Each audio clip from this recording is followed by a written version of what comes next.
तो दोस्तों IRFC ने अपने Q3 के नंबर को डिस्क्लोज कर दिया है। तो चलिए देखते हैं क्या है Q3 के नंबर्स के अंदर। डाटाबेस के लिए मिलियंस में दिया गया है। मैं आपको मार्केट का जो एक्सपेक्टेशन है कंपनी के नंबर को लेकर उसके साथ कंपेयर करके बताता हूँ कैसे कंपनी के नंबर आपको देखने को मिल रहे हैं। डाटा मिलियंस में है तो पिछले क्वार्टर में देखें तो पिछले क्वार्टर में कंपनी का टोटल रेवेन्यू जो कंपनी ने ऑपरेशन के थ्रू जनरेट किए थे 6,766 करोड़ के आसपास, पहले साल 6,217 करोड़, जबकि अभी देखें तो बढ़ गए 6,741 करोड़ के आसपास कंपनी का जो रेवेन्यू है वो आपको जाता हुआ देखने को। तो साल से साल देखें तो साल से साल कंपनी के रेवेन्यू के अंदर एक अच्छी खासी तेजी आपको देखने मिली। अप्रोक्सीमेटली बोल सकते हैं वहाँ पे 8% के आसपास का जंप आपको देखने मिला। तो साल से साल कंपनी के रेवेन्यू 8% के आसपास आपको बढ़ता हुआ देखने मिला। वहीं अगर क्वार्टर जाते हैं तो क्वार्टर कंपनी के रेवेन्यू ऑलमोस्ट फ्लैट ही है, मतलब कुछ चेंजेस आपको देखने को मिल ही नहीं रहे, आधा % भी नहीं गिरा है, तो ऑलमोस्ट फ्लैट ही है।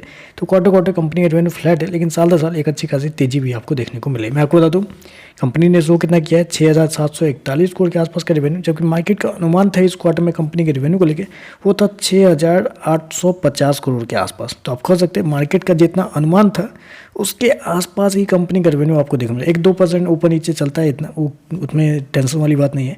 तो मार्केट के अनुमान के आसपास ही कंपनी का रेवेन्यू आपको देखने को मिल रहा है। चलिए कंपनी के खर्चे क्या है वो देख लेते हैं। तो देखिए पिछले क्वार्टर में 5,217 करोड़ खर्च किए थे, पहले साल 4,588 करोड़। अभी देखें तो कंपनी का खर्चे 5,141 करोड़ के आसपास आपको देखने को। तो यहाँ पे देखें तो कंपनी के जो खर्चे हैं वो यहाँ पे थोड़े से आपको ज़्यादा देखने को मिले, क्योंकि साल से साल मैंने आपको बताया था कि साल से साल कंपनी का रेवेन्यू 8% के आसपास बढ़ा है, लेकिन जब खर्चे के अंदर जाते हैं तो कंपनी के जो खर्चे हैं वो थोड़े से ज़्यादा आपको देखने मिले। अप्रोक्सीमेटली वहाँ पे बोल सकते हैं 12% के आसपास की तेजी आपको देखने को मिली। चलिए कंपनी का नेट प्रॉफिट क्या निकलता है वो देख लेते हैं। तो देखिए पिछले क्वार्टर में कंपनी 1,549 करोड़ के प्रॉफिट में थी, पिछले साल 1,633 करोड़ का प्रॉफिट। अभी देखें तो 1,604 करोड़ के आसपास कंपनी का जो प्रॉफिट है वो आपको जाता हुआ देखने को मिलता है। जैसे कि मैंने आपको बताया कि कंपनी का जो एक्सपेंस है वो थोड़ा सा ज़्यादा हो गया है साल साल, जिसकी वजह से कंपनी का जो प्रॉफिट है उसके अंदर एक हल्की सी गिरावट आपको देखने को 2% के आसपास की गिरावट है साल साल कंपनी का प्रॉफिट के अंदर। वहीं अगर क्वार्टर जाते हैं तो क्वार्टर कंपनी के प्रॉफिट के अंदर एक हल्की सी तेजी आपको देखने को, अप्रोक्सीमेटली 4% के आसपास का जंप है। तो क्वार्टर कंपनी का प्रॉफिट आपको बढ़ता हुआ देखने मिला है, लेकिन साल साल कंपनी के प्रॉफिट के अंदर हल्की सी गिरावट भी देखने को मिली। मैं आपको बता दूं कंपनी ने प्रॉफिट कितना शो किया है 1,604 करोड़ के आसपास, जबकि मार्केट का अनुमान था इस क्वार्टर में कंपनी के प्रॉफिट को लेकर 1,670 करोड़ के आसपास। तो आप कह सकते हैं मार्केट का जितना अनुमान था उससे थोड़ा सा कम कंपनी का जो प्रॉफिट है वो आपको देखने को मिल रहा है। चलिए कंपनी के EPS क्या है वो देख लेते हैं।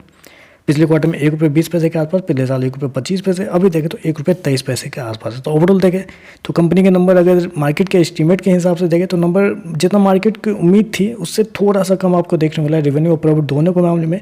लेकिन ओवरऑल देखें तो कंपनी के जो नंबर है वो साल दर साल तो बेहतर देखने को मिला, क्योंकि साल दर साल कंपनी का रेवेन्यू प्रॉफिट दोनों आपको बढ़ता हुआ देखने मिला। लेकिन क्वार्टर जाते हैं तो क्वार्टर कंपनी का रेवेन्यू थोड़ा सा गिरता हुआ देखने मिला है, और कंपनी का प्रॉफिट की बात करें तो कंपनी का प्रॉफिट भी आपको थोड़ा सा बढ़ता हुआ देख लो। ओवरऑल देखें तो मेरे हिसाब से मिक्स टाइप के नंबर है, देखते हैं मार्केट कैसे हेड करता है। तो चलिए बस आज के लिए बस इतना ही। वीडियो पसंद आया तो लाइक कीजिएगा, साथ में साथ चैनल को सब्सक्राइब जरूर कीजिएगा। धन्यवाद।